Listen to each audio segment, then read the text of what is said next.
جنگ جمل وہ پہلی جنگ ہے جو مسلمانوں کے دو گروہوں کے درمیان لڑی گئی. ان دونوں طرف میں جل القدر صحابہ کرام تھے. آگے بھی ٹرو.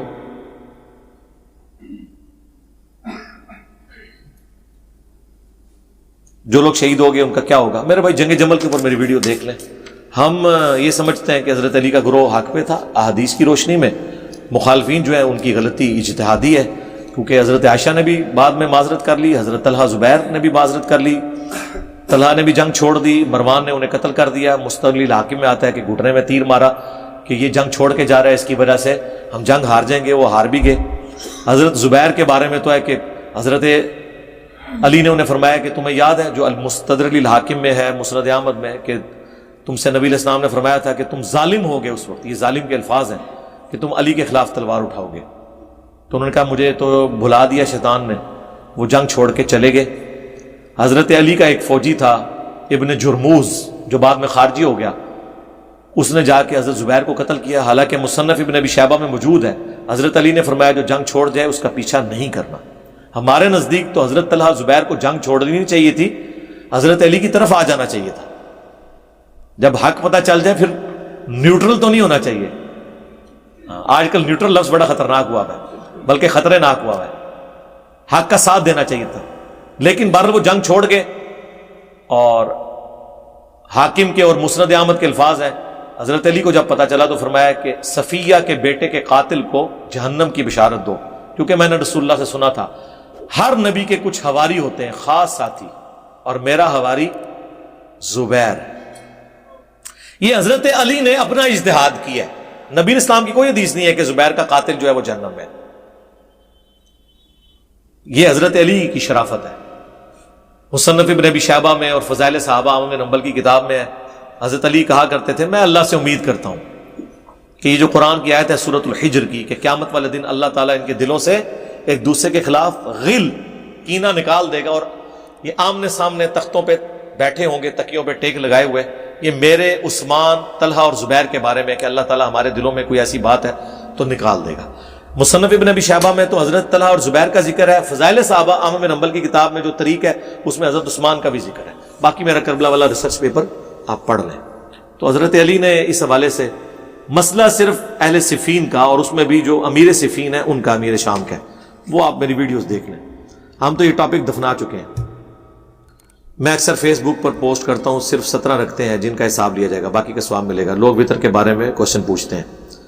میرے بھائی جو 17 رکعتوں والی حدیث ہے بخاری و مسلم کی، اس میں نبی اسلام نے فرمایا کہ دن رات میں تم پہ 5 نمازیں ہیں. اور اس میں بھی اس بدو نے، عرابی نے کہا کہ میں صرف فرض ہی پڑھوں گا. تو نبی اسلام فرمایا کہ جس نے جنتی کو دیکھنا ہے اس کو دیکھ لے، اگر یہ اس بات پہ قائم رہا تو یہ کامیاب ہو گیا.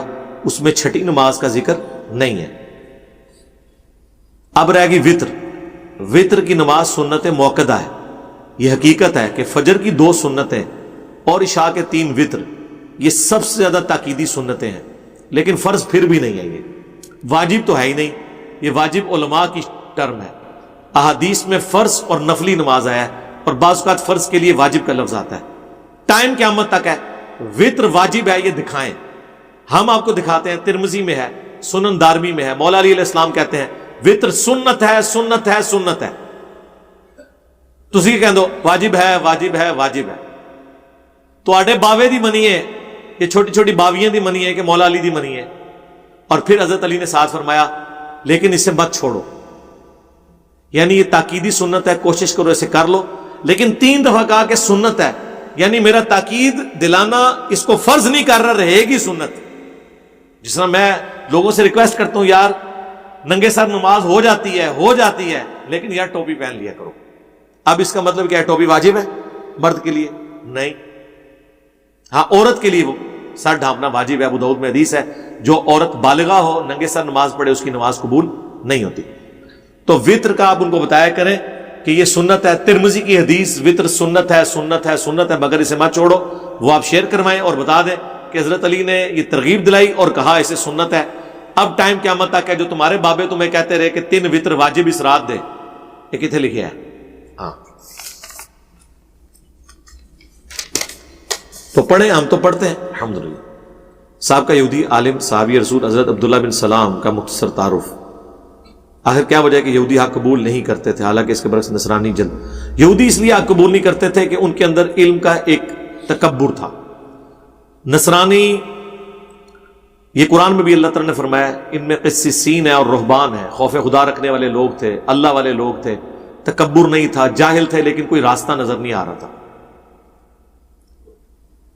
جب راستہ نظر آیا تو انہوں نے حق قبول کر لیا.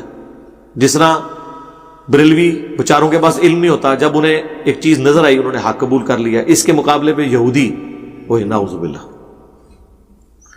اس کے مقابلے پر دیوبندی اور اہل حدیث وہ ہر بات کا جواب ہی دیتے رہتے ہیں اور جواب دیتے دیتے مر جاتے ہیں، بات قبول نہیں کرنی ہوتی. یہ میں بات کروں کٹر لوگوں کی، علماء کی، پبلک کی نہیں. تو یہ نبی اسلام کے زمانے میں بھی ایسے تھا. تو اس وجہ سے انہوں نے، وہ چونکہ جواب دیتے تھے، انہیں زوم تھا کہ ہم بنو اسرائیل ہیں، ہمارے پاس کتاب کا علم ہے. جب قرآن نے ان کی غلطیاں نکالی تو وہ تو حضرت عیسیٰ علیہ السلام ہی تھے نا جو غلطیاں نکالتے تھے، تو ان کے قتل کا فتویٰ جاری ہوا اور اللہ نے انہیں اٹھا لیا. ہمارے نبی کے کیس میں اللہ نے پھر نبی کو نہیں اٹھایا، نبی اور ان کے صحابہ کی تلواریں مسلط کر دی. ہر دفعہ تو نہیں آپ کی مرضی کا کام ہوتا، اللہ تعالیٰ کی اپنی سنت ہے، جو چاہے وہ کرے.